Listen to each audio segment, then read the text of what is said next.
Price the Lord. കർത്താവിന്റെ അതിപരിശുദ്ധമായ നാമം വാഴ്ത്തപ്പെടട്ടെ. ഈ നല്ല സമയത്ത് ഓർത്ത് ദൈവത്തെ സ്തുതിക്കുകയും വാഴ്ത്തുകയും ചെയ്യുന്നു. വിവിധ സ്ഥലങ്ങളിൽ രാജ്യങ്ങളുമായിരുന്ന ദൈവവചനം കേൾക്കുന്ന എല്ലാ പ്രിയപ്പെട്ടവർക്കും കർത്താവായ യേശു ക്രിസ്തുവിന്റെ വിലയേറിയ നാമത്തിന്റെ സ്നേഹവന്ദനം. അല്പസമയത്തെ ദൈവവചന ചിന്തയ്ക്കായി ദൈവവചന ഭാഗം വായിക്കുന്നു. 1 രാജാക്കന്മാരുടെ പുസ്തകം 13-ാം അധ്യായം 24-ാമത്തെ വാക്യം. അവൻ പോകുമ്പോൾ വഴിയിൽ ഒരു സിംഹം അവനെ കണ്ട് അവനെ കൊന്നു. അവന്റെ ശവം വഴിയിൽ കിടന്നു. കഴുത അതിന്റെ അരികെ നിന്നു. സിംഹവും ശവത്തിന്റെ അരികെ നിന്നു. Price the Lord. വളരെ അനുഗ്രഹിക്കപ്പെട്ട നല്ല തിരുവെഴുത്തിനായി ഞാൻ ദൈവത്തെ സ്തുതിക്കുന്നു. ഹല്ലേലൂയ. നാം ഈ ദൈവവചന ഭാഗം വായിക്കുമ്പോൾ 1 രാജാക്കന്മാരുടെ പുസ്തകം 13-ാം അധ്യായം വായിക്കുമ്പോൾ യൊരോബെയാമിന്റെ കൈ വരണ്ടു പോകുന്നതും ഹല്ലേലൂയ സ്തോത്രം, യൊരോബെയാമിന് ദൈവം കൊടുക്കുന്ന താക്കീതും ഒക്കെ നമുക്ക് ദൈവത്തിനെ കാണാൻ കഴിയും. പിന്നെ യഹൂദയിൽ നിന്നുള്ള പ്രവാചകൻ ഹല്ലേലൂയ, ബേഥേലിൽ വൃദ്ധനായിരുന്ന ഒരു പ്രവാചകനും അതിൽ പ്രവാചകന്മാരുടെ അനുസരണക്കേടും ദൈവത്തിന്റെ ന്യായവിധിരക്കരവും ഈ അധ്യായത്തിൽ നമുക്ക് പഠിക്കാൻ കഴിയും. ഹല്ലേലൂയ. Price the Lord. അപ്പം ദൈവപുരുഷനായ ഒരു പ്രവാചകന് ഹല്ലേലൂയ ദൈവം ഒരു ദൂത് കൊടുത്തു. ഹല്ലേലൂയ. ബേഥേലിലുള്ള യൊരോബെയാം എന്ന രാജാവിന് അയക്കാൻ കൊടുക്കാൻ വേണ്ടി. അപ്പോൾ ഒരു കൽപ്പനയും കൊടുത്തു. ആ സ്ഥലത്തിൽ വെച്ച് അപ്പം തിന്നുകയും വെള്ളം കുടിക്കുകയും ചെയ്യരുത്. ഏത് പോയ വഴിയിൽ വീണ്ടും ഹല്ലേലൂയ കൽപ്പിച്ചു.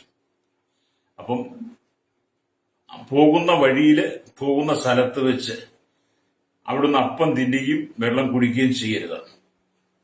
നീ ഏത് വഴിയിലൂടെ യാത്ര ചെയ്താലും അത് പാലിക്കണമെന്ന ദൈവത്തിന്റെ കൽപ്പന. വീണ്ടും ദൈവം ഓർപ്പിച്ചു, നീ വഴിയിൽ വെച്ച് അപ്പവും വെള്ളവും കുടിക്കരുത്. ഹല്ലേലൂയ.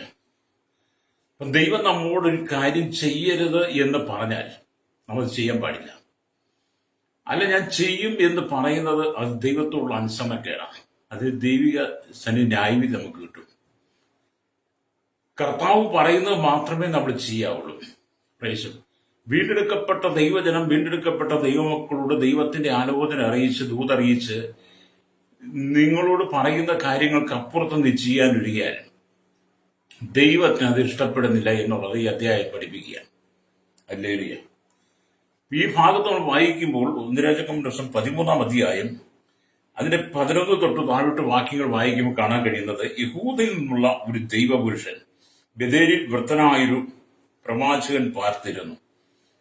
അവന്റെ പുത്രന്മാർ വന്ന് ദൈവപുരുഷൻ ബേഥേലിൽ ചെയ്ത കാര്യമൊക്കെയും അവരോട് പറഞ്ഞു. അവന്റെ ആത്മാവിനോട് പറഞ്ഞ വാക്കുകളും അവർ തങ്ങളുടെ അപ്പനെ അറിയിച്ചു. അവരുടെ അപ്പൻ അവരോട്, അവൻ ഏത് വഴിക്ക് പോയി എന്ന് ചോദിച്ചു. യഹൂദയിൽ നിന്ന് വന്ന ദൈവപുരുഷൻ പോയ വഴി അവന്റെ പുത്രന്മാർ കണ്ടിരുന്നു. അവൻ തന്റെ പുത്രന്മാരോട്, കഴുതയ്ക്ക് കൂപ്പിട്ട് തരുവീൻ എന്ന് പറഞ്ഞു. അവർ കഴുതയ്ക്ക് കൂപ്പിട്ട് കൊടുത്തു. അവൻ അതിന്റെ പുറത്ത് കയറി ദൈവപുരുഷന്റെ പിന്നാലെ ചെന്നു. നിങ്ങളെ താഴോട്ട ഭാഗം വായിക്കുമ്പോൾ മനസ്സിലാക്കാൻ കഴിയുന്നത്, ഈ ബേഥേലിൽ താമസിച്ചിരുന്ന വൃദ്ധനായ പ്രവാചകൻ യൊരോബെയാമിന്റെ പാപങ്ങൾക്കെതിരായി മൗനമായിരുന്നത് കൊണ്ട് യൊരോബെയാം ഭയങ്കര പാപത്തിലൂടെയാണ് പോകുന്നത്. അത് കണ്ടിട്ടും ഈ സ്തോത്രം, ഈ ബേഥേലിൽ താമസിച്ച വൃദ്ധനായ പ്രവാചകൻ മൗനമായിരിക്കുകയാണ്. അതുകൊണ്ട് ദൈവം എന്ത് ചെയ്തു? യഹൂദയിൽ നിന്ന് വന്ന പ്രവാചകൻ അവൻ അസൂയുള്ളവനായി തീർന്നു. അപ്പോഴാണ് യഹൂദയിൽ നിന്ന് ഒരു പ്രവാചകൻ വരുന്നത്. വന്നപ്പോഴത്തേനും ഈ വൃദ്ധനായ പ്രവാചകൻ അസൂയ ഉള്ളവരായി തീർന്നു. ആകെ യഹൂദയിൽ നിന്നും വന്ന പ്രവാചകൻ ദൈവകൽപ്പന ലംഘിക്കുവാൻ തക്കവണ്ണം അവരോട് ഭോഷ്ക് പറയുവാൻ ആ വൃദ്ധ പ്രവാചകൻ തയ്യാറായി. അപ്പം യഹൂദയിൽ വന്ന പ്രവാചകനോട് ഭോഷ്ക് പറയുക, ബേഥേലിൽ താമസിച്ച വൃദ്ധനായ പ്രവാചകൻ എന്ന് പറഞ്ഞാൽ യഹൂദയിൽ നിന്ന് വന്ന പ്രവാചകൻ ദൈവം കൊടുത്ത കൽപ്പനകൾ ലംഘിക്കണം. ഹല്ലേലൂയ. അവനോട് ഭോഷ്ക് പറയുവാൻ ഈ വൃദ്ധൻ തയ്യാറായി. ഈ സംഭവം ഗലാത്യ ലേഖനം 1:8-9 വാക്യങ്ങളിൽ വിവരിക്കുന്ന കാര്യങ്ങൾക്ക് ഒരു നല്ല ദൃഷ്ടാന്തം കൂടാണ്. ഹല്ലേലൂയ. അനുസരണക്കേടിന്റെ ഫലമായി യഹൂദയിൽ നിന്നുള്ള പ്രവാചകൻ കൊല്ലപ്പെട്ടപ്പോൾ ഒരു അസാധാരണ കാഴ്ച മറ്റുള്ളവർ കണ്ടു. വൃത്തനായ പ്രവാചകന്റെ വാക്കുകളിൽ യഹൂദയിൽ നിന്ന് വന്ന പ്രവാചകൻ കുടുങ്ങി. അതുകൊണ്ട് എന്ത് ചെയ്തു? ദൈവകൽപ്പന ലംഘിച്ചു. ദൈവകൽപ്പന ലംഘിച്ചപ്പോൾ എന്ത് ചെയ്തു? യഹൂദിൽ നിന്ന് വന്ന പ്രവാചകന് അവൻ ശിക്ഷിക്കപ്പെടാൻ കാരണമായി. അപ്പൊ ഈ പ്രവാചകൻ കൊല്ലപ്പെട്ടു. അതൊരു അസാധാരണ കാഴ്ചയായി മറ്റുള്ളവർ കണ്ടു. കൊല്ലപ്പെട്ട പ്രവാചകന്റെ ശരീരത്തിനരികെ ഒരു സിംഹവും അതിനടുത്ത് ആ പ്രവാചകൻ സഞ്ചരിച്ചിരുന്ന അല്ലെങ്കിൽ കഴുതയിൽ നിൽക്കുന്നത് ജനം കണ്ടു. അല്ലെങ്കിൽ ആകയാൽ ഇതൊരു അസാധാരണ മരണമാണെന്ന് ജനത്തിന് ബോധ്യമായി. അല്ലെങ്കിൽ അപ്പൊ ഈ കൊല്ലപ്പെട്ട പ്രവാചകന്റെ അരികിൽ, യഹൂദിൽ നിന്ന് വന്ന കൊല്ലപ്പെട്ട പ്രവാചകന്റെ അരികിൽ അദ്ദേഹം വന്ന കഴുതി അവിടെ അടുത്ത് ഒരു സിംഹവും നിൽക്കുകയാണ്. അപ്പൊ അത് അസാധാരണമായ മരണമാണെന്ന് മറ്റുള്ളവർക്ക് ബോധ്യമായി. എന്താണ് അവിടെ മരണം സംഭവിക്കാൻ കാരണം? ദൈവകൽപ്പന ലംഘിച്ച പ്രവാചകന്, അനുസരണക്കേട് കാണിച്ച പ്രവാചകന് ദൈവം കൊടുത്ത ന്യായവിധിയാണ് സിംഹം അവനെ കടിച്ചു കൊന്നു എന്നുള്ളത്. ലേരിയ ഈ കാലഘട്ടത്തിൽ എന്നെ കേൾക്കുന്ന നമ്മുടെ സഹോദരന്മാരുടെയും പറയട്ടെ, ദൈവദാസിദാസന്മാരുടെയും പ്രവാചകന്മാരുടെ കൂട്ടങ്ങൾ എഴുന്നേറ്റുകൊണ്ടിരിക്കുമ്പോൾ ദൈവകൽപ്പന ലംഘിക്കുന്ന പ്രവാചകന്മാർക്കും ഈ യഹൂദയിൽ നിന്ന് വന്ന പ്രവാചകന് കിട്ടിയതുപോലെ തന്നെ ശിക്ഷാവിധി കിട്ടും. ഒരുപക്ഷെ അപ്പോൾ കിട്ടിയില്ലെങ്കിലും ഈ പ്രവാചകനുടെ ശിക്ഷാവിധി ഏറ്റെങ്കിൽ കള്ളപ്രവാചകന്മാരെ ദൈവം ശിക്ഷയ്ക്ക് ന്യായം വിധിക്കുക എന്നുള്ളത് നിങ്ങൾ യഥാർത്ഥമായി ബോധ്യപ്പെടണം. അനുസരണക്കേട് എന്ന് പറയുന്നത് ദൈവത്തിന് ഇഷ്ടമില്ല. അനുസരണക്കേട് എന്ന് പറയുന്നത് ദൈവം ഒരിക്കലും അംഗീകരിക്കുന്നില്ല. അനുസരണക്കേട് കാണിക്കുന്നവർക്ക് വരുന്ന ശിക്ഷാവിധി എത്ര ഭയാനകമായിരിക്കുമെന്ന് ഈ സംഭവം വെളിപ്പെടുത്തുകയാണ്. പോന്തിരാജാക്കന്മാരുടെ പുസ്തകം 13-ാം അധ്യായം അതിന്റെ 25-ാമത്തെ വാക്യം കൂടെ വായിക്കുമ്പോൾ കാണുന്നത്, അവന് വഴിയിൽ നിന്ന് കൂട്ടിക്കൊണ്ടുവന്ന പ്രവാചകൻ അത് കേട്ടപ്പോൾ അവൻ യഹോവയുടെ വചനം മറുത്ത അല്ലെങ്കിൽ ആമേൻ ദൈവപുരുഷൻ തന്നെ. അപ്പം ബഥേലുള്ള വൃദ്ധനായ പ്രവാചകൻ, യഹൂദിൽ നിന്ന് പറഞ്ഞ പ്രവാചകനെ ഈ മരണവാർത്ത കേട്ടപ്പോൾ പറയാം, അവന്റെ ദൈവത്തിന്റെ ആമന് ആലോചന മറുത്തവൻ തന്നെയാണ്. യഹോവ അവനോട് അരുളി ചെയ്ത വചനപ്രകാരം യഹോവ അവനെ സിംഹത്തിന് ഏൽപ്പിച്ചു. അത് അവനെ കീറി കൊന്നുകളഞ്ഞു. നമ്മൾ ചിന്തിക്കേണ്ട ഒരു കാര്യം എന്ന് പറയുന്നത്, ദൈവസന്നിധി നാം നിൽക്കുമ്പോൾ വളരെ വിശ്വസ്തയോടെ അനുസരണത്തോടു കൂടി നിൽക്കണം. വചനത്തോട് മറുതരിക്കാനോ വചനത്തോട് മത്സരിക്കാനോ പാടില്ല. വചനത്തോട് മത്സരിക്കുക, മറുതരിക്കുക എന്നൊക്കെ പറഞ്ഞ് കർത്താവോട് മറുതരിക്കുന്നത് പോലെ ദൈവത്തിന്റെ വചനം നിങ്ങളോട് അറിയിക്കുമ്പോൾ, ദൈവത്തിന്റെ വചനം പ്രസംഗിക്കുമ്പോൾ, ദൈവത്തിന്റെ വചനം പ്രസംഗിച്ച് കേൾക്കുന്ന ദൈവത്തിന്റെ ദാസിദാസന്മാർ നിങ്ങൾക്ക് ആലോചന തരുമ്പോൾ രക്തം ചെയ്യും. നിങ്ങൾ ആലോചന ഏറ്റെടുക്കണം. ആലോചന ഏറ്റെടുത്തിട്ട് നിങ്ങൾ ദൈവഹിതപ്രകാരം അത് പ്രാർത്ഥിക്കണം. പ്രൈസ്. ഇവിടെ യഹൂദിൽ നിന്ന് പ്രവാചകനോട് ദൈവം പറയുകയാണ്, അല്ലേ, ആ സ്ഥലത്തിൽ വെച്ച് അപ്പം തിരിയോ വെള്ളം കുടിക്കുകയോ ചെയ്യരുത് എന്ന് ആമേനെ കൽപ്പിച്ചു. പക്ഷെ അവൻ ആ കൽപ്പന അനുസരിച്ചില്ല. ആ ദൈവപുരുഷന്റെ വാക്കുകൾ രാജാവ് കേട്ടപ്പോൾ കോപം കൊണ്ട് അവനെ പിടിക്കുവിൻ എന്ന് യാഗപീഠത്തിൽ നിന്നും കൈ നീട്ടിയപ്പോൾ ആ കൈ മടക്കുവാൻ പറ്റാത്ത വിധത്തിൽ വരണ്ട് തടി പോലെയായി. മാത്രമല്ല, യാഗപീഠം പിളർന്ന് ചാരൻ യാഗപീഠത്തിൽ വീണ് തൂകിപ്പോയി.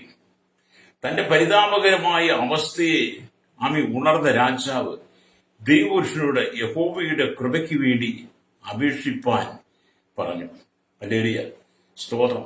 ആ ഭാഗത്തെക്കുറിച്ച് രാജാക്കന്മാരുടെ പുസ്തകം 13-ാം 1 വാക്യം വായിച്ച് കാണാൻ കഴിയും. അവിടെ ഇങ്ങനെ എഴുതി, യൊരോബെയാം ധൂപം കാട്ടുവാൻ പീഠത്തിനരികെ നിൽക്കുമ്പോൾ തന്നെ ഒരു ദൈവപുരുഷൻ യഹോവയുടെ കൽപ്പനയാൽ യഹൂദയിൽ നിന്ന് ബേഥേലിലേക്ക് വന്നു. അവൻ യഹോവയുടെ കൽപ്പന യാഗപീഠത്തോട് യാഗപീഠമേ യഹോവ ഇപ്രകാരം അരുളി ചെയ്യുന്നു, ദാവീദ് ഗൃഹത്തിനും യോശിയാവ് എന്ന് പേരുള്ള ഒരു മകൻ ജനിക്കും. അവൻ നിന്റെ മേൽ ധൂപം കാട്ടുന്ന പൂജാഗിരി പുരോഹിതന്മാരെ നിന്റെ മേൽ വെച്ച് അറുക്കുകയും മനുഷ്യാസ്തികളെ നിന്റെ മേൽ ചുട്ടുകളയും ചെയ്യും എന്ന് വിളിച്ചു പറഞ്ഞു. ഈ അധ്യായം വലിയൊരു ന്യായവിധിയുടെ അധ്യായമാണ്. നമ്മൾ എത്രമാത്രം ദൈവത്തെ ഭയപ്പെടണമെന്ന് ഈ വചനം നമ്മെ പഠിപ്പിക്കുക. പ്രൈസ്. വചനം അനുസരിക്കുന്നില്ലാത്ത പക്ഷം ദൈവത്തിന്റെ ന്യായവിധി ഈ കാലഘട്ടത്തിൽ നമ്മൾ പലരും അനുഭവിക്കുന്നത് കാണാൻ കഴിയും. പ്രൈസ്. ഇവിടെ വീണ്ടും ദൈവത്തിന്റെ വചനം പറയുന്നത്, അല്ലെങ്കിൽ സ്തോത്രം, ദൈവപുരുഷനോട് അരമനയിൽ വന്ന് അല്പം ആശ്വസിച്ചുകൊള്ളുക, ഞാൻ നിനക്ക് ഒരു സമ്മാനം തരും എന്ന് പറഞ്ഞു. ഇതിൽ നിന്നുള്ള ദൈവപുരുഷൻ യഹൂദിൽ നിന്ന് പുരുഷനെ പറയാം, നീ അരമനയിൽ വന്ന് അല്പം ആശ്വസിച്ചുകൊള്ളുക, ഞാൻ നിനക്കൊരു സമ്മാനം തരും എന്ന് പറഞ്ഞു. ആ ദൈവപുരുഷൻ അങ്ങനെ അവൻ ചെയ്യാതെ ബേഥേലിലേക്ക് വന്ന വഴിയായി മടങ്ങാതെ മറ്റൊരു വഴിയായി പോയി. ഹല്ലേലൂയ. അപ്പൊ ഈ പുരുഷൻ, അല്ലെങ്കിൽ ഈ ദൈവപുരുഷൻ ഈ വൃദ്ധനായ പ്രവാചകന്റെ വാക്ക് അനുസരിക്കാതെ അദ്ദേഹം മറ്റൊരു വഴിയായി യഹൂദയിലേക്ക് പോകാതെ വൃദ്ധനായ പ്രവാചകന്റെ വാക്ക് അനുസരിക്കുക ഒരു കപടമാണ് അവിടെ. ഹല്ലേലൂയ, സ്തോത്രം. ഈ കാര്യങ്ങളെ കേട്ട ഉടൻ തന്റെ കഴുതയുടെ പുറത്ത് കയറി ദൈവപുരുഷന്റെ പിന്നാലെ ചെന്നു അവനൊരു കരുവേരകത്തിന് കീഴിൽ ഇരിക്കുന്നത് കണ്ടു. ഈ വൃദ്ധനായ അമേലിയ ദൈവപുരുഷൻ ഈ പ്രവാചകനെ കേട്ടിട്ട് യഹൂദയിൽ നിന്ന് വന്ന ദൈവപുരുഷന്റെ അരികിൽ ചെന്നപ്പം അവനൊരു കരുവേരകത്തിന്റെ അരികിൽ ഇരിക്കുന്നത് കണ്ടു. ഞാനും നിന്നെപ്പോലെ പ്രവാചകനാകുന്നു. ഈ വൃദ്ധനായ പ്രവാചകൻ, ഞാനും നിന്നെപ്പോലെ പ്രവാചകനാകുന്നു. അതിനെക്കുറിച്ചുള്ള ദിവസം വായിക്കുമ്പോൾ 1 രാജാക്കന്മാരുടെ പുസ്തകം 13-ാം അധ്യായം 18-ാമത്തെ വാക്യമാണ്. ഇവിടെ ഇങ്ങനെ എഴുതിയിരിക്കുന്നു, അതിന് അവൻ, ഞാൻ നിന്നെ പോലെ ഒരു പ്രവാചകനാകുന്നു. അപ്പം തിന്നുകയും വെള്ളം കുടിക്കുകയും ചെയ്യേണ്ടതിന് നീ അവനെ നിന്റെ വീട്ടിൽ കൊണ്ടുവരിക എന്ന് ഒരു ദൂതൻ യഹോവയുടെ കൽപ്പനയാൽ എന്നോട് പറഞ്ഞിരിക്കുന്നു എന്ന് പറഞ്ഞു. ഹല്ലേലൂയ. അവൻ പറഞ്ഞത് ഭോഷ്കായിരുന്നു. യഹൂദയിൽ നിന്നും ദൈവകൽപ്പന സ്വീകരിച്ചു വന്ന ഹല്ലേലൂയ ഈ ദൈവപുരുഷനെ അസൂയ ഈ വൃദ്ധനായ പ്രവാചകന്. ഈ വൃദ്ധനായ പ്രവാചകൻ ഏതു വിധത്തിലും യഹൂദയിൽ നിന്ന് വന്ന പ്രവാചകനെ, ദൈവപുരുഷനെ ഭോഷ്കിൽ അകപ്പെടുത്താൻ വേണ്ടിയുള്ള തന്ത്രമാണ്. ഈ വൃദ്ധനായ പ്രവാചകനോട് ഒരു ദൂതൻ സംസാരിച്ചു എന്ന് പറഞ്ഞ് യഹൂദയിൽ നിന്ന് പ്രവാചകനെ ധരിപ്പിക്കുക. നമ്മൾ വായിച്ച പറ്റും, ഒരിക്കലും വായിക്കാം. ഹല്ലേലൂയ. അതിന് അവൻ, ഞാനും നിന്നെ ഒരു പ്രവാചകനാകുന്നുവെന്ന് ഈ വൃദ്ധനായ പ്രവാചകൻ പറയുക. അപ്പം തിന്നുകയും വെള്ളം കുടിക്കുകയും ചെയ്യേണ്ടതിന് നീ അവനെ തന്റെ വീട്ടിൽ കൂട്ടിക്കൊണ്ടുവരിക എന്നൊരു ദൂതൻ യഹോവയുടെ കൽപ്പനയാൽ എന്നോട് പറഞ്ഞിരിക്കുന്നു എന്ന് പറഞ്ഞു.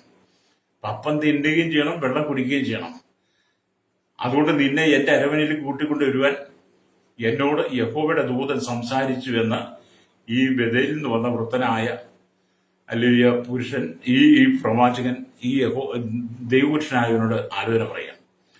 പക്ഷെ യഹൂദയിൽ നിന്ന് വന്ന പ്രവാചകനോട് ദൈവപുരുഷനോട് ദൈവം പറഞ്ഞത് എന്താ? നീ ആ സ്ഥലത്തിൽ വെച്ച് അപ്പം തിന്നുകയും വെള്ളം കുടിക്കുകയും ചെയ്യരുത്. വീട് നമ്മുടെ യഹോവ കർത്താവ് പറഞ്ഞു, നീ ആ സ്ഥലത്തിൽ വെച്ച് അപ്പം തിന്നുകയും വെള്ളം കുടിക്കുകയും ചെയ്യരുത്. അപ്പം ദൈവകൽപ്പന അവന്റെ മേൽ ഉള്ളപ്പോൾ തന്നെ ഈ വൃദ്ധനായ പ്രവാചകൻ പറയുക, നിന്നെ എന്റെ വീട്ടിൽ, എന്റെ അരമനയിൽ കൂട്ടിക്കൊണ്ടുവന്ന് നീ അപ്പം തിന്നുകയും വെള്ളം കുടിക്കുകയും ചെയ്യണമെന്ന് യഹോവയുടെ ദൂത എന്നോട് പറഞ്ഞു. ഈ വൃദ്ധനായ പ്രവാചകന്റെ ഭൂഷ്കം തോർത്തുകയും ഭയങ്കര ഭൂഷ്കാണ്. പക്ഷെ ഈ യഹൂദയിൽ നിന്ന് വന്ന പ്രവാചകന് അല്ലെങ്കിൽ ആ ഭൂഷ്കിൽ അകപ്പെട്ടു എന്നുള്ളത്. ആ ഭൂഷ്കിൽ അകപ്പെട്ടതാണ് അവനെ വഴിയിൽ വെച്ച് സിംഹം കടിച്ചു കയറാൻ കാരണമായത്. അല്ലെങ്കിൽ പറയല്ല സ്തോത്രം. അവൻ പറഞ്ഞു ഭൂഷ്കായിരുന്നു. അങ്ങനെ അവനോടുകൂടെ ചെന്ന് അവന്റെ വീട്ടിൽ വെച്ച് അപ്പം തിന്നുകയും വെള്ളം കുടിക്കുകയും ചെയ്തു. കണ്ടോ, യഹൂദയിൽ നിന്ന പ്രവാചകൻ ബേഥേലിൽ താമസിക്കുന്ന വൃദ്ധനായ പ്രവാചകന്റെ വീട്ടിൽ ചെന്ന് അപ്പം തിന്നുകയും വെള്ളം കുടിക്കുകയും ചെയ്തു. ദൈവം പറഞ്ഞത്, നീ ആ സ്ഥലത്ത് വെച്ച് അപ്പം തിന്നുകയോ വെള്ളം കുടിക്കുകയും ചെയ്തിരുന്നു. ബേഥേലിലുള്ള വൃദ്ധനായ പ്രവാചകൻ പറയുന്നു, എന്നോട് യഹോവയുടെ ദൂതൻ സംസാരിച്ചു, നീ അപ്പം തിന്നുകയും വെള്ളം കുടിക്കുകയും ചെയ്യണം. ഇത് കേട്ട് യഹൂദയിൽ നിന്ന് പ്രവാചകൻ അതനുസരിക്കുക, ദൈവത്തോട് മറന്നിരിക്കുക. Price the Lord. നിങ്ങൾ വളരെ ശ്രദ്ധയോടെ വായിച്ചാലേ ആ ഭാഗം നിങ്ങൾക്ക് മനസ്സിലാകത്തുള്ളൂ. ഞാനിതിവിടെ പറയാൻ കാരണം, നാം ദൈവത്തോട് മറന്നിരിക്കരുത്, ദൈവത്തോട് അനുസരണക്കേട് കാണിക്കരുത് എന്ന് പറയാൻ വേണ്ടിയിട്ടാണ്. നമ്മളൊരു വഴിക്ക് യാത്ര ചെയ്യുവാൻ ഒരുങ്ങുമ്പോൾ, ഒരു വഴിയിലേക്ക് നമ്മൾ പോകാൻ തുടങ്ങുമ്പോൾ, നമ്മൾ ദൈവസനെ പ്രാർത്ഥിച്ച് ആലോചന പ്രാപിച്ചു പോയാൽ ആലോചനയിൽ തന്നെ നിൽക്കണം. നമുക്ക് ദൈവം ഒരു ആലോചന തരും. ആ ആലോചനയ്ക്ക് അനുസരിച്ച് നമ്മൾ പോയില്ലെങ്കിൽ നമുക്ക് വഴിയിൽ ഒരുപാട് അപകടങ്ങൾ സംഭവിക്കാം. ഈ 2-ാം സങ്കീർത്തനത്തിൽ പറയുന്ന ഒരു വാക്യം കൂടെ ഞാൻ നിങ്ങളെ ഓർപ്പിക്കേണ്ടതായിട്ടില്ലേ. 2-ാം സങ്കീർത്തനം 2-ാം അധ്യായം അതിന്റെ 12-ാമത്തെ വാക്യം പറയുന്നു, അവൻ കോപിച്ചിട്ട് നിങ്ങൾ വഴിയിൽ വെച്ച് നശിക്കാതിരിപ്പാൻ പുത്രനെ ചുംബിപ്പിൻ, അവന്റെ കോപം ക്ഷണത്തിൽ ജ്വലിക്കും, അവനെ ശരണം പ്രാപിക്കുന്നതൊക്കെ ഭാഗ്യവാൻ. അപ്പൊ നമ്മുടെ യാത്ര മധ്യ എന്ത് ചെയ്യണം? നമ്മൾ കർത്താവായ യേശു ക്രിസ്തുവിനോട് ആലോചന ചോദിച്ച് ദൈവം പറയുന്ന ആലോചനയ്ക്കേ പോകാവുള്ളൂ. യഹൂദയിൽ നിന്ന് വന്ന പ്രവാചകന് ദൈവം കൊടുത്ത ആലോചനയുണ്ട്. നീ ആ സ്ഥലത്തിൽ വെച്ച് അപ്പം തിന്നുകയോ വെള്ളം കുടിക്കുകയോ ചെയ്യരുത്. പക്ഷെ എങ്കിലും ആ ആലോചന നിൽക്ക ചെയ്തിട്ടാണ് ഈ വൃദ്ധനായ പ്രവാചകൻ പറയുന്നത്, നിന്നെ എന്റെ അരമനയിൽ കൊണ്ടുപോയി നിനക്ക് അപ്പം തരണമെന്നും വെള്ളം തരണമെന്നും യഹോവയുടെ ദൂതൻ എന്നോട് പറഞ്ഞിട്ടുണ്ട്. ഈ വൃദ്ധനായ പ്രവാചകൻ പോഷ്ക്ക് പറയുക. അതിനകത്ത് യഹൂദയിൽ നിന്ന് വന്ന പ്രവാചകൻ അടിമപ്പെട്ടു. ഇന്ന് പകൽ എന്നെ കേൾക്കുന്ന നമ്മുടെ സ്നേഹിത, എന്നെ കേൾക്കുന്ന മാതാപിതാവേ, ദൈവത്തിന്റെ വചനം ശരിയായ രീതിയിൽ നീ പഠിക്കണം. എങ്കിൽ മാത്രമേ നമുക്ക് ഈ ദൈവവചനത്തിന്റെ ആധികാരികമായ വശങ്ങളെ മനസ്സിലാക്കാൻ കഴിയുള്ളൂ. അതുകൊണ്ട് നമ്മൾ യാത്ര ചെയ്യണം, ദൈവകോപം വരാതിരിക്കാൻ വേണ്ടി. അവൻ കോപിച്ചിട്ട് നിങ്ങൾ വഴിയിൽ വെച്ച് നശിക്കാതിരിക്കുവാൻ പുത്രനായ യേശുവിനെ പുത്രനെ ചുംബിപ്പിക്കുന്ന ഈ ചരിത്ര പശ്ചാത്തലം മറ്റൊന്നാണെങ്കിലും ഈ സ്തോത്രം നമ്മൾ പ്രസംഗിക്കുന്ന വിഷയത്തിലുള്ള ബന്ധത്തിൽ ദൈവത്തിന്റെ കോപം നമ്മുടെ മേൽ വരാതിരിക്കാൻ നോക്കണം. ഹല്ലേലൂയ. ഈ യഹൂദയിൽ നിന്ന് വന്ന പ്രവാചകന് ദൈവം ആലോചന കൊടുത്തു. നമ്മൾ 32 സങ്കീർത്തനം വായി, ഞാൻ നിന്റെ മേൽ ദൃഷ്ടി വെച്ച് നിനക്ക് ആലോചന പറഞ്ഞു തരും, നീ നടക്കേണ്ടുന്ന വഴി നിനക്ക് കാണിച്ചു തരും എന്നൊക്കെ ഇവിടെ ഉണ്ട്. അപ്പൊ ദൈവം നമുക്ക് കാണിച്ചു തരുന്ന വഴികൂടെ തന്നെ നമ്മൾ യാത്ര ചെയ്യണം. ദൈവത്തിന്റെ ആലോചനകളെ മറത്തു നിൽക്കുകയും ചെയ്യരുത്. പ്രവചനം തുച്ഛീകരിക്കരുത്. നല്ലത് ശോധന ചെയ്ത് മുറുകെ പിടിക്കാനാണ് നമ്മൾ 1 ദിവസത്തിലേക്ക് ലേഖനം 5-ാം അധ്യായം 14 തൊട്ട് വാക്യം വായിച്ച കാണാൻ കഴിയുന്നത്. അത് എല്ലാ പ്രവചനങ്ങളും വിശ്വസിക്കാൻ പാടില്ല. പ്രവാചകന്മാർ തമ്മിൽ കടുത്ത പോരും ശത്രുതയിൽ നിൽക്കുന്ന കാലഘട്ടമാണ്. ഒരു പ്രവാചകന് മറ്റൊരു പ്രവാചകനെ ഇഷ്ടമില്ല. ഒരു പ്രവാചകൻ ഒരു സഭയിൽ കടന്നു വരുമ്പോൾ ആ സഭയിലേക്ക് മറ്റൊരു പ്രവാചകൻ കൂടെ വന്നു കഴിഞ്ഞാൽ അവിടെ പിന്നെ വാശിയായി. ആരാണ് വലുത്, ആരാണ് ചെറുത്, തമ്മിൽ മത്സരമാണ്. ഇന്നത്തെ സഭകളിൽ നടക്കുന്ന 2 പ്രവാചകന്മാർ ഒന്നിച്ച് സഭയിൽ വന്നാൽ മത്സരമാണ്. പിന്നെ അവിടെ ദൈവം പ്രവർത്തിക്കത്തില്ല. അപ്പം അതിൽ 2 പ്രവാചകന്മാർ ഒന്നിച്ച് സഭയിൽ വന്നാൽ 2 പ്രവാചകന്മാർക്കും വ്യത്യസ്തമായ ഭോഷ്കിന്റെ ആലോചന അവർ പറഞ്ഞുകൊണ്ടിരിക്കും. എന്ന് പറഞ്ഞാൽ യഹൂദയിൽ നിന്ന് വന്ന പ്രവാചകനെ വഴിതെറ്റിക്കാൻ വേണ്ടി ബഥേലിൽ താമസിച്ച വൃദ്ധനായ ഈ പ്രവാചകൻ ഭോഷ്ക് പറഞ്ഞതുപോലെ ഭോഷ്ക് പറയും. അങ്ങനെ പ്രവാചക ഗണത്തിൽ തന്നെ വലിയൊരു ഭോഷ്കിന്റെ ആത്മാവ് വ്യാപരിക്കുന്നു. Price the Lord. എന്നെ കേൾക്കുന്ന മാതാപിതാവേ, നീ പ്രവചനം കേട്ട് പിന്നാലെ പോകുന്നത് കുഴപ്പമൊന്നുമില്ല. പ്രവചനത്തിലൂടെ നീ യാത്ര ചെയ്ത അവസാനം സ്തോത്രം യഹൂദയിൽ നിന്ന് വന്ന ഈ പ്രവാചകൻ അനുസരണക്കേട് കാണിച്ചതുകൊണ്ട് ദൈവകൽപ്പന ലംഘിച്ച് അവനെ വഴിയിൽ വെച്ച് സിംഹം കടിച്ചു കൊന്നതുപോലെ നീ ദൈവത്തിന്റെ ന്യായവിധിയിലേക്ക് പോകാൻ നോക്കിക്കോണം. ഇന്നെല്ലാവരും പ്രവചനത്തിന് പിന്നാലെ ഓടുന്ന കാലഘട്ടമാണ്. നല്ലതാണ്, പക്ഷേ ദൈവാലോചനയ്ക്ക് നീ നിൽക്കണം. ദൈവത്തിന്റെ ആലോചന മറുതലിക്കരുത്. നിന്നോട് ആ സ്ഥലത്ത് വെച്ച് അപ്പം തിന്നുകയോ വെള്ളം കുടിക്കുകയോ ചെയ്യരുതെന്ന് ദൈവം പറഞ്ഞിട്ടുണ്ടെങ്കിൽ അത് നീ പാലിക്കണം. പക്ഷേ ഈ ദൈവപുരുഷൻ അത് ലംഘിച്ചു. അതുകൊണ്ട് എന്നെ കേൾക്കുന്ന മാതാപിതാവേ, നീ ഒരു സ്ഥലത്തേക്ക് യാത്ര ചെയ്യുമ്പോൾ, നീ ഒരു ദേശത്തേക്ക് യാത്ര ചെയ്യുമ്പോൾ, നിന്നെ ഒരു ഭവനത്തിലേക്ക് ദൈവം അയക്കുമ്പോൾ അവിടെ നീ എന്ത് ചെയ്യണം, എന്ത് പ്രവർത്തിക്കണം, എന്ത് തിന്നണം, എന്ത് കുടിക്കണം എന്നിത്യാദി വിവിധ ആലോചനകൾ ദൈവത്തിന്റെ ആത്മാവ് ഹല്ലേലൂയ നിനക്ക് വെളിപ്പെടുത്തി തരുമ്പോഴേ പ്രൈസ് ദി ലോർഡ് നീ അത് അനുസരിക്കാൻ തയ്യാറാകണം. ഹല്ലേലൂയ. അനുസരിക്കുന്ന യാഗത്തെക്കാൾ ശ്രദ്ധിക്കുന്ന മുട്ടാടുകളുടെ മേധസ്സേക്കാളും നല്ലതെന്നാണ്. ഹല്ലേലൂയ. Price the Lord. അപ്പൊ നമ്മൾ ദൈവത്തോട് അനുസരണമുള്ളവരായിരിക്കണം. ഒരു ദൈവവചന പഠിതാവ്, ഒരു ദൈവവചന വിദ്യാർത്ഥി, ഹല്ലേലൂയ, ഒരു ദൈവവചനം പ്രസംഗിക്കുന്നയാൾ, അവരെപ്പോഴും ദൈവത്തിന്റെ ആലോചനയ്ക്ക് വിധേയപ്പെട്ടു കൊടുക്കാൻ സ്തോത്രം. ഒരു വിശ്വാസിയെ സംബന്ധിച്ചിടത്തോളം, ഒരു ദൈവഭക്തനെ സംബന്ധിച്ചിടത്തോളം അവരെല്ലാ കാലത്തും ഒരു പഠിതാവാണ്, ഒരു വിദ്യാർത്ഥിയാണ്. ഒരുപക്ഷെ പ്രായം കൊണ്ടോ അല്ലെങ്കിൽ നമ്മുടെ സാഹചര്യം കൊണ്ടോ നമ്മുടെ പാരമ്പര്യം കൊണ്ടോ ഒന്നും നമ്മൾ ദൈവവചനം പഠിച്ച് പൂർത്തീകരിച്ചവരൊന്നും അല്ല. Price the Lord. നമ്മൾ പഠിച്ചുകൊണ്ടേയിരിക്കുക. മരണം വരെ ഈ പുസ്തകം പഠിച്ചുകൊണ്ടിരിക്കുക. മരിക്കുന്നിടം വരെ, ജീവൻ പോകുന്നിടം വരെ നാം ഈ പുസ്തകം വായിച്ച് പഠിച്ച് ധ്യാനിച്ച് അത് പ്രസംഗിച്ച് ശുശ്രൂഷിച്ച് ആലോചന പ്രാപിച്ച് നിൽക്കുന്നത്. അപ്പൊ ഇതെല്ലാ കാലത്തും പഠിച്ചുകൊണ്ടിരിക്കും. അപ്പൊ നമ്മളെപ്പോഴും ദൈവത്തിൽ നിന്ന് പഠിച്ചുകൊണ്ടിരിക്കണം. ഹല്ലേലൂയ. അപ്പൊ ഒരു കാരണവശാലും നിങ്ങൾ ദൈവത്തിന്റെ കൽപ്പനയോട് മറുതിരിക്കാൻ പാടില്ല, ദൈവകൽപ്പനയോട് മറുതിരിക്കാൻ പാടില്ല. Praise the Lord. ദൈവത്തിന്റെ ആലോചന നിരസിച്ച ശൗലിന്റെ ജീവിതത്തിൽ തനിക്ക് അഭിഷേകം നഷ്ടപ്പെട്ടു. ശമൂവേൽ പ്രവാചകൻ വരുന്നതിന് മുമ്പേ ശൗൽ എന്ത് ചെയ്തു? അവൻ യാഗങ്ങൾ നടത്തിയത് കഴിച്ചതുകൊണ്ട് ശൗലിന്റെ, ഇസ്രായേലിന്റെ ആദ്യ രാജാവായിരുന്ന ശൗലിന്റെ അഭിഷേകം നഷ്ടപ്പെട്ടു. പിന്നെ ശൗലിന് മേൽ ദുരാത്മാവ് വന്നു. ആ ദുരാത്മാവ് പിന്നെ ആ ദുരാത്മാവിനാൽ പിന്നത്തെ അവസാനം എന്ത് ചെയ്തു? തന്റെ വാളിന്റെ മുനിയാൽ തന്നെ താൻ മരിക്കപ്പെടേണ്ടി വന്നുവെന്ന് പഴയ നിയമത്തിലെ ശൗലും തന്റെ മകനായ യോനാഥാനെ കുറിച്ച് നമുക്ക് പഠിക്കാൻ കഴിയും. ഹല്ലേലൂയ. ഇന്ന് പകൽ ദൈവവചനം കേട്ടുകൊണ്ട് ശ്രോതാവേ, ഈ വചനം നിങ്ങൾക്ക് എത്രമാത്രം കൊണ്ട് വേണ്ട പോലെ മനസ്സിലാകുന്നു, ചിന്തിക്കുന്നു എന്ന് എനിക്കറിയില്ലെങ്കിലും ഞാൻ ഒറ്റ വാക്കി പറയട്ടെ: ദൈവത്തോട് നമ്മൾ അനുസരണക്കേട് കാണിക്കരുത്. ദൈവത്തോട് അനുസരണക്കേട് കാണിക്കരുത്. ദൈവത്തോട് അനുസരണക്കേട് കാണിക്കുന്ന, ദൈവത്തോട് മറുതലിച്ച് നിൽക്കുന്ന അനവധി ആളുകളെ ഞാൻ കണ്ടിട്ടുണ്ട് എൻ്റെ ഏരിയ. ഒരിക്കൽ ഞാനൊരു മീറ്റിങ്ങിൽ പങ്കെടുക്കുന്ന സമയത്ത് അവിടെ പ്രവാചകന്മാരുണ്ട്, എൻ്റെ ഏരിയ ആലോചനക്കാരുണ്ട്. പ്രവാചകന്മാരുടെ കൂടെ ഞാനും ചേർന്ന് ഇങ്ങനെ ഇരുന്ന് ദൈവത്തിനെ വായിക്കുകയും പഠിക്കുകയും കേൾക്കുകയും അവരിൽ നിന്ന് ശ്രദ്ധിക്കുകയൊക്കെ ചെയ്യുമ്പോൾ മറ്റൊരു പ്രവാചകനും കൂടെ വരാൻ തുടങ്ങി. വന്നവിടെ അപ്പോൾ അവിടെ ഉണ്ടായിരുന്ന പ്രവാചകന്മാർ അദ്ദേഹത്തിന് ദൈവം കൊടുത്ത ആലോചനയൊന്നുമില്ല, അദ്ദേഹം സ്വന്തത്തിൽ എടുത്ത് പറയുന്നതാണ് എൻ്റെ ഏരിയ.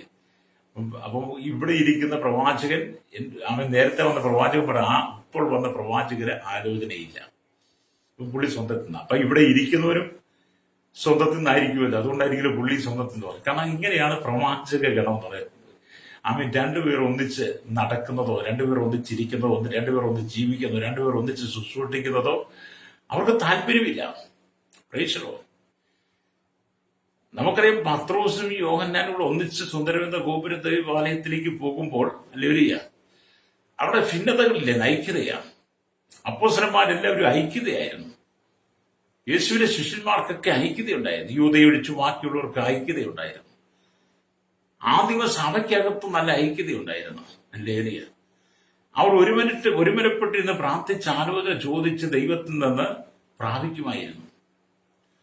അവരെന്നിട്ട് അവരുടെ ശുശ്രൂഷ ചെയ്യുമ്പോൾ ആ ശുശ്രൂഷയ്ക്കകത്ത് ദൈവപ്രവൃത്തി വെളിപ്പെടുമായിരുന്നു. ഹല്ലേലൂയ. ഇപ്പൊ യൊരോബെയാമിന്റെ പാപം വഷളായിപ്പോഴും അത് കണ്ടിട്ടും അതിനെ വേണ്ട വിധത്തിൽ ശ്വാസിക്കാൻ കഴിയാത്ത ബേഥേലിലെ പ്രവാചകൻ, വൃത്തനായ പ്രവാചകൻ, അത് കണ്ടതുകൊണ്ടാണ് ദൈവം മറ്റൊരു പ്രവാചകനെ അയച്ചത്.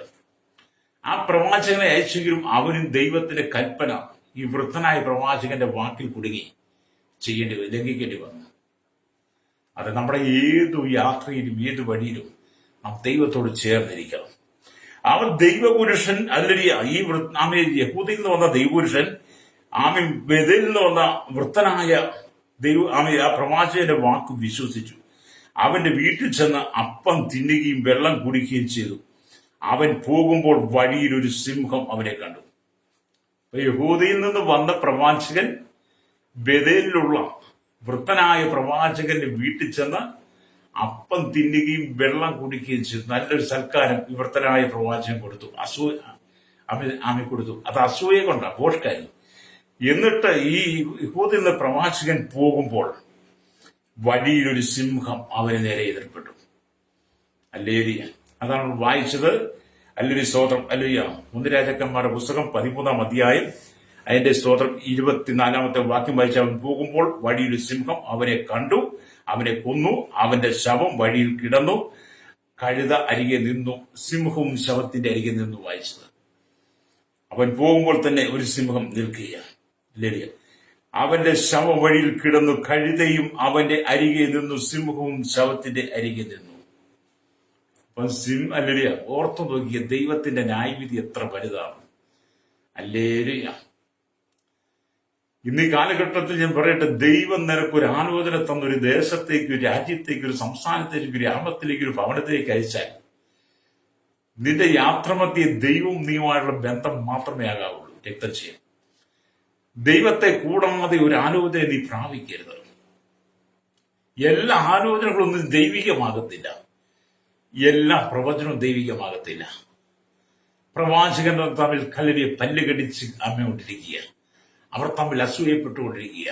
ഞാനാണ് വലിയവനെന്നുള്ള ഭാവം, ചില പ്രവാചകന്മാർക്ക് അല്ലെങ്കിൽ ആ ദേശത്ത് അല്ലെങ്കിൽ ദൈവസഭയ്ക്കകത്ത് കുടുംബങ്ങൾ നടക്കുന്ന പാപം കണ്ടാൽ ഇവർ ശാസിക്കത്തില്ല. യൊരോബെയാമിന്റെ പാപം കണ്ടിട്ടും ബേഥേലിലെ പ്രവാചകൻ ശാസിക്കാതിരുന്നത് പോലെ അല്ലേരിയ ഇന്നത്തെ കാലഘട്ടത്തിലും അനേക പ്രവാചകന്മാർ ദൈവസഭയ്ക്കകത്ത് ദൈവമക്കളുടെ പാപങ്ങൾ കണ്ടിട്ടും ആ പാപത്തെ അവർക്ക് ബോധ്യപ്പെടുത്തി അതെ ശാസിച്ച് അവരെ പിന്തിരിപ്പിക്കാതെ അനവധി പ്രവാചകന്മാർ മൗനമായിട്ടിരിക്കുക. എന്തിനാണ് ഒരു മൗനം പാലിക്കുന്നത്? പ്രവാചകൻ സഭയിലിരിക്കുന്ന വിശ്വാസികളുടെ പാപത്തെ ഓർപ്പിച്ചാൽ ഒരുപക്ഷെ വരുമാനം കുറഞ്ഞു പോകും, വിദേശയാത്രകൾ കുറഞ്ഞു പോകും. അതുകൊണ്ട് അവരൊരിക്കലും ഈ പാപത്തെ വെളിപ്പെടുത്തില്ല. അവരിങ്ങനെ വെള്ളപൂശിക്കൊണ്ട് പോവുകയുള്ളൂ. അങ്ങനെയുള്ള സമയങ്ങളിലാണ് ദൈവം വീണ്ടും പ്രവാചകന്മാരെ ആ സഭയിലേക്ക് അയക്കുന്നത്. യഹൂദന്റെ പ്രവാചകൻ അയച്ചതുപോലെ ദൈവം അങ്ങനെ ഇരിക്കുന്ന സമയത്ത് പ്രവാചകനെ അയക്കും. അങ്ങനെ ആ പ്രവാചകനെ അയക്കുമ്പോൾ ഈ പ്രവാചകന് ദൈവം കൊടുക്കുന്ന ആലോചന, നീ ചെല്ലുന്ന വീട്ടിലായിരുന്നാലും സഭയിലായിരുന്നാലും ദേശത്തായാലും ഗ്രാമത്തിലായാലും സംസ്ഥാന രാജ്യത്തായാലും അവിടുന്ന് അപ്പം തിന്നുകയോ വെള്ളം കുടിക്കുകയോ ചെയ്യരുതെന്ന് പറഞ്ഞാൽ അത് തിന്നാനും കുടിക്കാനും പാടില്ല. എനിക്ക് ഒരുപാട് പ്രവാചകന്മാരെ അറിയാം. അവർ മീറ്റിങ്ങിന് രാവിലെ വീട്ടിൽ നിന്ന് പുറപ്പെട്ടു വന്നാൽ സഭയിൽ വന്നാൽ അവർ ഭക്ഷണം കഴിക്കാറില്ല. ആ സഭയുടെ സൽക്കാരങ്ങളൊന്നും സ്വീകരിക്കാറുമില്ല. അങ്ങനെയുള്ള ഒരുപാട് പ്രവാചകന്മാരെ അറിയാം. ചില പ്രവാചകന്മാരോട് അതിനെക്കുറിച്ച് ചോദിച്ചപ്പോൾ പ്രവാചകൻ നമ്മൾ ദൈവത്തിന്റെ ആലോചന പ്രാപിച്ച് ദൈവത്തിന് ദൂത് ഏറ്റെടുത്ത് വരുമ്പോൾ നമ്മുടെ ഭക്ഷണവും നമ്മുടെ വെള്ളവും ഒക്കെ അതാണ്. നമ്മളെ ഏൽപ്പിച്ച ദൗത്യം നിറവേറുക. നമ്മൾ ഭക്ഷണപാനീയങ്ങൾക്ക് വേണ്ടി പോയാൽ, ഭക്ഷണം അല്ലെങ്കിൽ പാനീയങ്ങൾക്ക് വേണ്ടി നമ്മുടെ സമയം ചെലവഴിച്ചാൽ ദൈവികമായ ബന്ധം, ദൈവികമായ കൂട്ടുകെട്ടതിൽ നമുക്ക് അകലമുണ്ടാകും, അനുസരണക്കേടുണ്ടാകും. ദൈവത്തിന്റെ ആലോചന നമ്മൾ മുറുകെ പിടിക്കണം. ദൈവം തന്നെ ഏൽപ്പിച്ച ദൗത്യം കൃത്യമായി ചെയ്യണമെന്ന് ചില ദൈവദാസന്മാർ പറഞ്ഞത് ഞാൻ എൻ്റെ ഓർമ്മയിലുണ്ട്. ഞാനും അതിനോട് യോജിക്കുന്ന ആളാണ്. ദൈവം നമ്മളെ ഒരു ദേശത്ത് അയക്കുമ്പോൾ ആ ചെല്ലുന്ന ദേശത്തുനിന്ന്, ചെല്ലുന്ന ഭവനത്തിൽ നിന്ന് അപ്പം തിന്നുകയോ വെള്ളം കുടിക്കുകയോ ചെയ്യരുതെന്ന് പറഞ്ഞാൽ അതൊരിക്കലും ചെയ്യാൻ പാടില്ല. പ്രൈസലോ ഹല്ലേലൂയ. ചെല്ലുന്ന വീട്ടുകാരല്ലേ, ചെല്ലുന്ന സഭക്കാർക്ക് നിങ്ങളോട് വിദ്വേഷമൊക്കെ തോന്നിയാലും നിങ്ങൾ ദൈവത്തിന്റെ ആലോചന അറിയിക്കാൻ വന്നതാണെന്നാണ്. പ്രൈസലോ. നമുക്ക് ദൈവാലോചന ഉണ്ടെങ്കിൽ ഭക്ഷിച്ച് പാനം ചെയ്യുന്നതിന് കുഴപ്പമില്ല, പക്ഷെ ദൈവാലോചന വേണം. ദൈവാലോചന ഇല്ലെങ്കിൽ യഹൂദയിൽ നിന്ന് വന്ന പ്രവാചകൻ ബേഥേലിലെ പ്രവാചകന്റെ വീട്ടിൽ പോയി തിന്നുകുടിച്ച് യഹൂദയിലെ പ്രവാചകൻ മടങ്ങിപ്പോയി വഴിയിൽ സിംഹം അവനെ കടിച്ചു കീറിയതുപോലെ ദൈവത്തിന്റെ ന്യായവിധി വരുമെന്നാണ്. ഹല്ലേലൂയ, സ്തോത്രം. നമുക്കറിയാം, പല പ്രവാചകന്മാര് ശുശ്രൂഷ കഴിഞ്ഞിട്ട് വീട്ടിൽ വന്നിട്ട് ആമേലളിയ തടി വെട്ടിയിടുന്നത് പോലെ വീഴുക.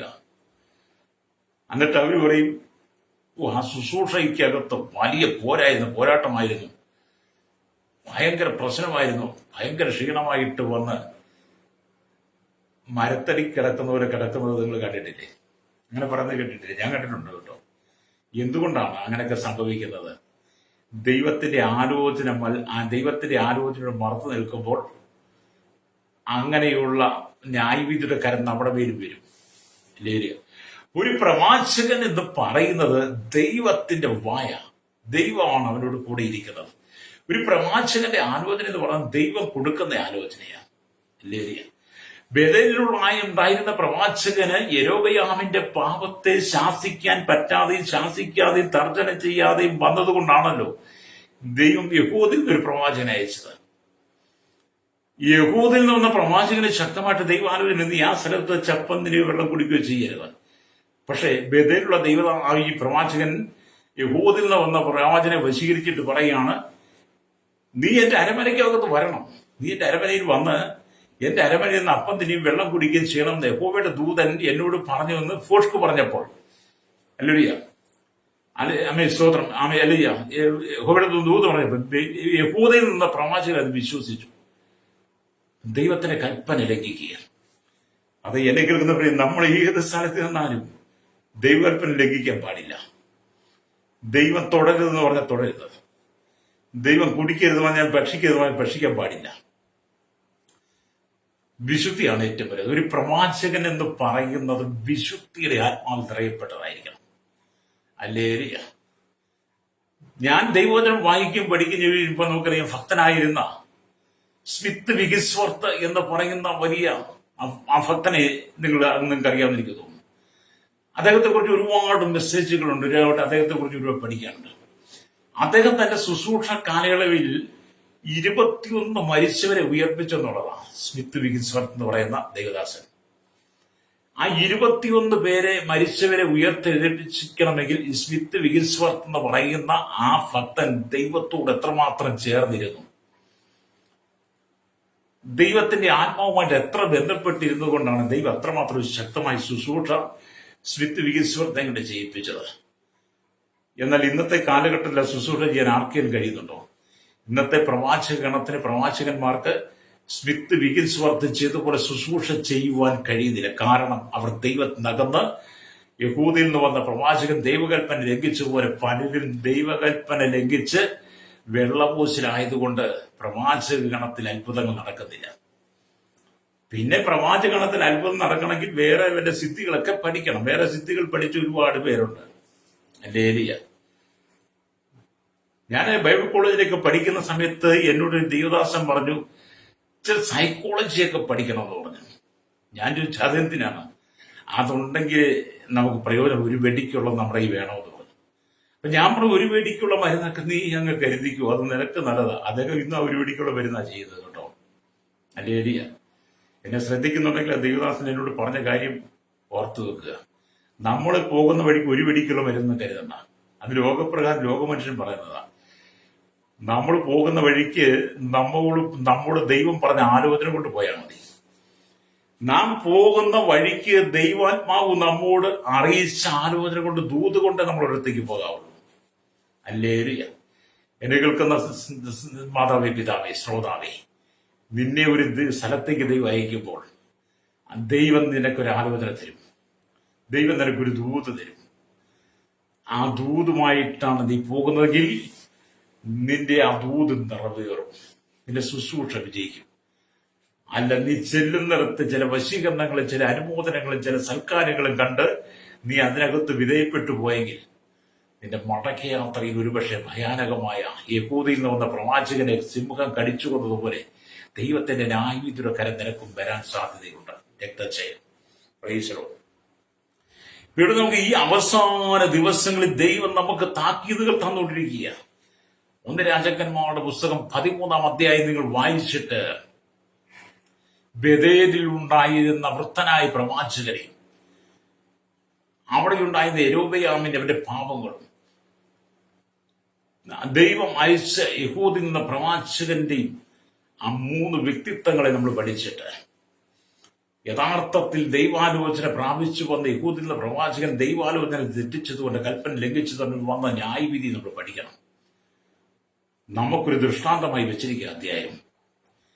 എന്തിനാണ്? കർത്താവായ യേശുക്രിസ്തുവിന്റെ മധ്യാകാശം വരെ ഏറ്റവും ആസനമായി, തന്റെ മണവാട്ടി സഭയെ ചേർക്കാൻ സമയമായി. അതുകൊണ്ട് നമുക്കൊരു ആലോചന ദൂതായിട്ടാണ് അധ്യായം വെച്ചിരിക്കുന്നത്. ലോക മാലിന്യങ്ങളിലേക്ക് വീഴാതിരിക്കുവാൻ, ലോകത്തിന്റെ മാലിന്യത്തിൽ നമ്മൾ ചെന്ന് ചാടാതിരിക്കാൻ, കള്ളപ്രവാചകന്റെ മുടിൽ കള്ളപ്രവാചകന്മാരുടെ ആലോചനയ്ക്ക് നാം വിധേയപ്പെട്ടു പോകാതിരിക്കാൻ വേണ്ടി ദൈവം നമുക്ക് വെച്ചിരിക്കുന്ന ശക്തമായ ദൂതുകളാണത്. രക്തം ചെയ്യാം. അപ്പം ദൈവം നമുക്ക് ദിവസം താക്കീത് ചെയ്യുക. അനേക കള്ളപ്രവാചകന്മാർ വർദ്ധിച്ചുകൊണ്ടിരിക്കുകയാണ്. അവരെ വിശ്വസിക്കുന്നത് ആപത്ത് തന്നെയാണ്. അനേക കള്ളപ്രവാചകന്മാർ എഴുന്നേറ്റുകൊണ്ടിരിക്കുക. അവരെ വിശ്വസിക്കുന്ന വലിയ ആപത്താണ്. Praise the Lord. നമുക്ക് ഇന്നത്തെ കാലഘട്ടത്തിൽ പ്രവചനം പറഞ്ഞെങ്കിൽ മാത്രമേ ശുശ്രൂഷയ്ക്കൊരു ആമേലൊരു ഭംഗി ഉണ്ടാകത്തുള്ളൂ. പ്രവചനം പറഞ്ഞെങ്കിൽ മാത്രമേ പൈസ കിട്ടത്തുള്ളൂ. പ്രവചനം പറഞ്ഞെങ്കിൽ മാത്രമേ ആൾക്കാർ വിളിക്കത്തുള്ളൂ. അതുകൊണ്ട് പലരും ഇന്ന് അങ്ങനെയൊക്കെ തന്നെയാണ്. കള്ളപ്രവാചകന്മാരെ സൂക്ഷിക്കണം. അവരുടെ ആലോചന നിനക്ക് ആപത്തായി മാറും. ലേരിയ ബേഥേലിലെ കള്ളപ്രവാചകൻ, ബേഥേലിലെ ആ വൃദ്ധനായ പ്രവാചകന്റെ ലേരിയ, ആ പ്രവാചകന്റെ ഫോഷ്ക്ക് ആലോചന യഹൂദിൽ നിന്ന പ്രവാചകന് അപകടമായി മാറി. അതുകൊണ്ടാണ് അവരെ നീ വിശ്വസിക്കുക, ആപത്താണ്. ആരും നിങ്ങളെ വഞ്ചിക്കാതിരിക്കുവാൻ ശ്രദ്ധിക്കണം. ആരും നിങ്ങളെ വഞ്ചിക്കാതിരിക്കാൻ ശ്രദ്ധിക്കണം. അതെനിക്ക് വഞ്ചനയിൽ കുടുങ്ങിപ്പോകരുത്.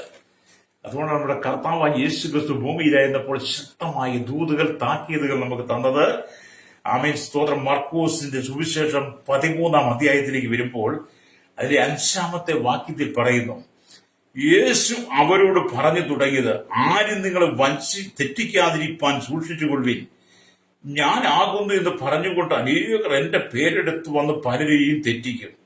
എന്നാൽ നിങ്ങൾ യുദ്ധങ്ങളെയും യുദ്ധശ്രുതികളെയും കുറിച്ച് കേൾക്കുമ്പോൾ ഭ്രമിച്ചു പോകരുത്. അത് സംഭവിക്കേണ്ടത് തന്നെ, എന്നാൽ അത് അവസാനമല്ല എന്ന്. തുടർന്ന് ഹല്ലേലൂയ അന്ത്യകാല ലക്ഷണങ്ങളെ കുറിച്ച് കർത്താവ് പറയുക. ഈ അന്ത്യകാല ലക്ഷണങ്ങളെ കുറിച്ച് കർത്താവ് നമ്മോട് പറയുമ്പോൾ ഹല്ലേലൂയ ഇന്നത്തെ സഭയ്ക്കുള്ള ദൂതാണ്. അന്ത്യകാല സംഭവങ്ങൾ ഓരോന്നും നടന്നുകൊണ്ടിരിക്കുമ്പോൾ കർത്താവായ യേശു ക്രിസ്തുവിന്റെ മധ്യാകാശം വരെ ഏറ്റവും ആസന്നമായിരിക്കുന്ന ലോക സംഭവങ്ങൾ ദൈവവചനം വെളിപ്പെടുത്തുമ്പോൾ ഏത് ആത്മാവിനെ വിശ്വസിക്കാതെ ആത്മാവ് ദൈവത്തിനുള്ളതാണോ എന്ന് തിരിച്ചറിഞ്ഞുകൊണ്ട് ശോധന ചെയ്ത് വിവേചിച്ചുകൊണ്ട് ദൈവത്തിന്റെ ആലോചനയ്ക്ക് നിൽക്കണമെന്ന് ദൈവാത്മാവ് നമ്മോട് പറയുക. ഹല്ലേലൂയ. ആരും നിങ്ങളെ തെറ്റിക്കാതിരിക്കാൻ, വഞ്ചിക്കാതിരിക്കാൻ സൂക്ഷിക്കണമെന്ന് പറയുക. ആരും നിങ്ങളെ തെറ്റിക്കാതിരിക്കാൻ സൂക്ഷിച്ചുകൊള്ളുവിൻ. കള്ളക്രിസ്തുക്കളും കള്ളപ്രവാചകന്മാരും എഴുന്നേറ്റ് കഴിയുമെങ്കിൽ വൃതന്മാരെയും തെറ്റിക്കാതിരിക്കാൻ അടയാളങ്ങളും അത്ഭുതങ്ങളും കാണിക്കുമെന്ന് താഴോട്ട് വായിച്ചു വരുമ്പോൾ കാണുന്നുണ്ട്. ഹല്ലേലൂയ. വളരെ സൂക്ഷിച്ചു വേണം ഈ നാളുകളിൽ ദൈവസഭയിൽ പോകാനും വരാനും, ദൈവദാസന്മാരുമായിട്ട് സംസാരിക്കാനും. ആമീൻ. അവരുടെ ആലോചനകൾ, അവരുടെ ദൂതുകൾ നമ്മൾ കേൾക്കുകയും അത് സ്വീകരിക്കുകയും ചെയ്യും. പ്രാർത്ഥനയോടെ ആയിരിക്കണം. നല്ല പ്രവാചകന്മാർ ഒരുപാടുണ്ട്. നല്ല പ്രവാചകന്മാർ, കർത്താവിന്റെ സന്നിധിയിൽ വിശുദ്ധിയോടും വേർപാടും നിന്ന് ശുശ്രൂഷിക്കുന്ന അനവധി പ്രവാചകന്മാരുണ്ട്. എന്നാൽ അതിനകത്താണ് ചില വേറെ പ്രവാചകന്മാർ, കള്ളപ്രവാചകന്മാർ. ഈ കള്ളപ്രവാചകനെ യഥാർത്ഥ പ്രവാചകൻ ഒരുപക്ഷെ തിരിച്ചറിയണമെന്നില്ല. ഒരു സാധാരണ വിശ്വാസിക്ക് അത് മനസ്സിലാക്കണമെന്നില്ല. ഹല്ലേലൂയ. എന്ന് പറഞ്ഞാൽ നമുക്കറിയാം, ഈശോയുടെ കുരുമുളക് ഉണങ്ങിയത് നല്ല കറുത്ത് ചുങ്ങി ഒക്കെ ഇരിക്കും.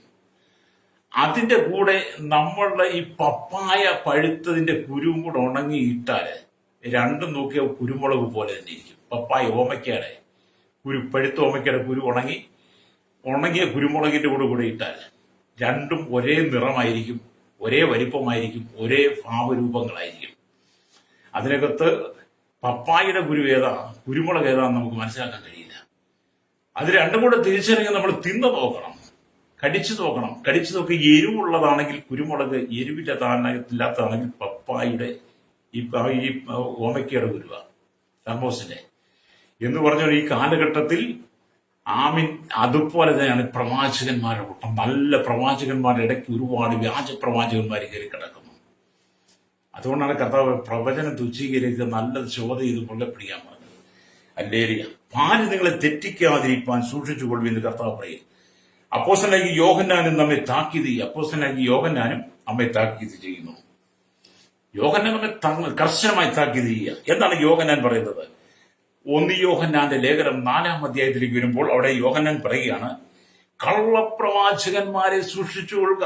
കള്ളപ്രവാചകൻ. അപ്പം കള്ളപ്രവാചകന്മാർ ഉള്ളതുകൊണ്ടാണല്ലോ, യോഹന്നാന്റെ കാലഘട്ടത്തിൽ തന്നെ ഉള്ളത് കൊണ്ടാണല്ലോ യോഹന്നാൻ ഇത് പറയാൻ കാരണമായത്. ഹല്ലേലൂയ.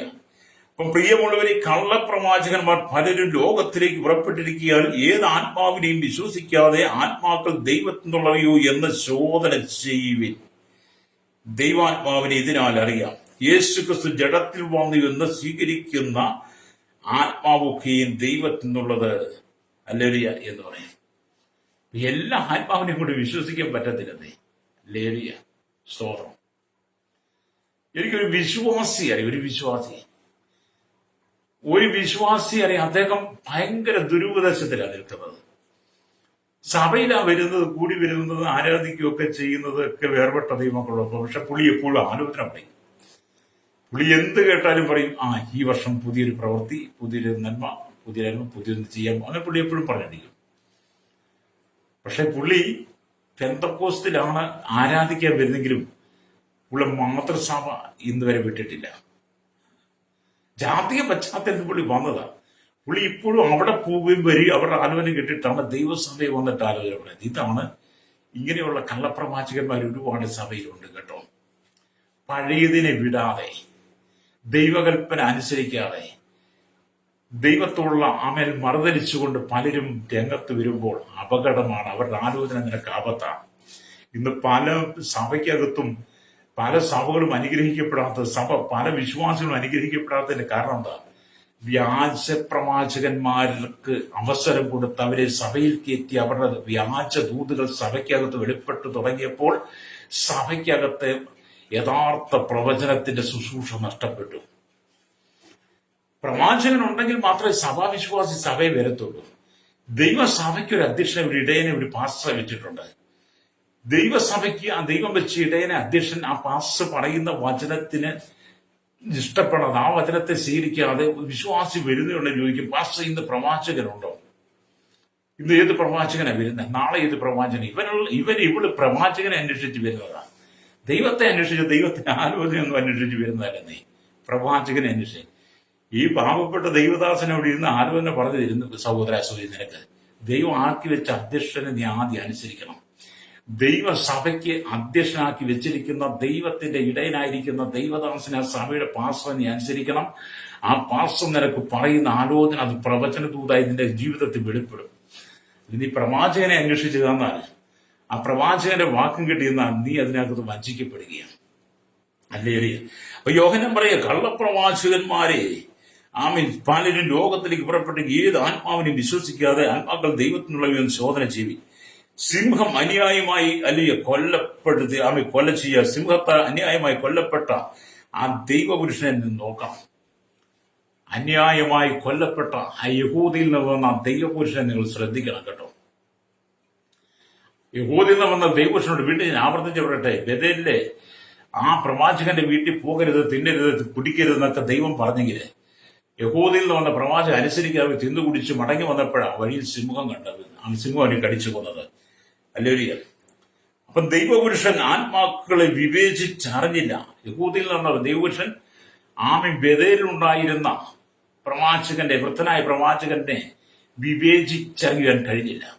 അതാണ് ഈ മനുഷ്യൻ സിംഹത്തിന്റെ കയ്യിലകപ്പെട്ടത്. കർത്താവിന്റെ വചനം ദൃഢമായിട്ട് സ്തോത്രം, കർത്താവിന്റെ വചനം ദൃഢമായി ഉറപ്പോടെ നിൽക്കുവാൻ അദ്ദേഹത്തിന് കഴിഞ്ഞില്ല. അല്ലെങ്കിൽ ഫോഷ്ക്ക് സംസാരിക്കുന്ന കള്ളപ്രവാചകന്മാരെ തിരിച്ചറിയുവാനും കഴിഞ്ഞില്ല. അതുകൊണ്ട് എന്ത് ചെയ്തു? ആ ദൈവപുരുഷൻ മരിക്കേണ്ടി വന്നു. ഫോഷ്ക്ക് പറയുന്ന കള്ളപ്രവാചകന്മാരെയും കള്ള ഉപദേശകന്മാരെയും കള്ള അപ്പോസ്തലന്മാരെയും ദുരുപദേഷ്ടകന്മാരെയും തിരിച്ചറിയാൻ കഴിയാതെ, ദൈവത്തിന്റെ വചനത്തിൽ നമുക്ക് ദൃഢമായി നിൽക്കാൻ കഴിയും, ദൈവത്തിന്റെ ദൃഢമായി നിൽക്കാൻ കഴിയാതെ നമ്മൾ ദൈവത്തോട് മറുതിരിക്കുമ്പോൾ, ഹല്ലേലൂയ, ദൈവിക ന്യായവിധി അന്നും ഇന്നുമൊക്കെ നമ്മുടെ മേൽ വരുമെന്ന്. സ്തോത്രം.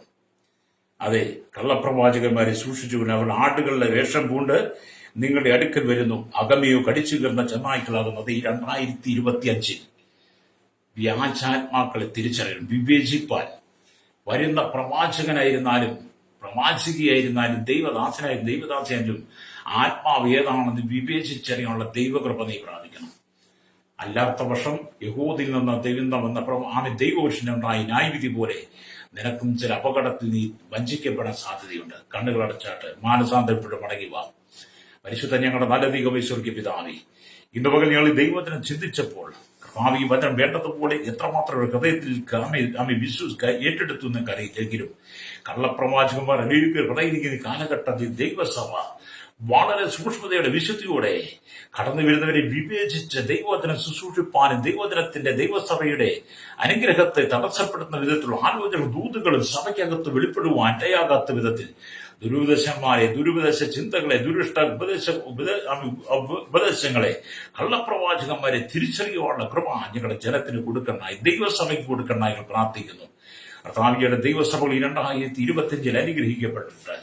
ഈ കേരളത്തിലും ഭാരതത്തിലും ലോക രാജ്യങ്ങളിൽ മുഴുവൻ ഒരു വലിയ ദൈവിക ഉണർവ് വേണ്ടി ദൈവജനം ഒന്നിച്ചിരുന്ന് പ്രാർത്ഥിച്ച് ഉപവസിക്കുമ്പോൾ അതിന് നടുവിൽ ദൈവത്തിന്റെ നീതിയുടെ കരം വെളിപ്പെടുവാൻ യേശുവിന്റെ കരങ്ങൾ ഏൽപ്പിക്കുകയാണ്. സകല വ്യാജാത്മാക്കളെ കർത്താവ് നീക്കം ചെയ്യണമേ. സകല വ്യാജത്തിന്റെ പോഷ്കിന്റെ ആത്മാവിനെ നീക്കി ദൈവസഭകൾ, ദൈവമക്കൾ ഈ ദിവസങ്ങളിൽ ശുദ്ധീകരിക്കപ്പെടുവാൻ ആത്മാവിൽ നിറയപ്പെട്ട് വിവേചന ഫലത്തോടെ കർത്താവിൽ ജനം മുന്നോട്ട് പോകാൻ അന്ത്യകാല ലക്ഷങ്ങൾ ഓരോന്നും കടന്നു വരും ദൈവത്തിന്റെ ആത്മാവ് നൽകി തരുന്ന ദൂതുകൾ അനുസരിച്ച് ജീവിപ്പാൻ ദൈവകൃപ കൊടുക്കണമെന്ന് പ്രാർത്ഥിക്കുന്നു.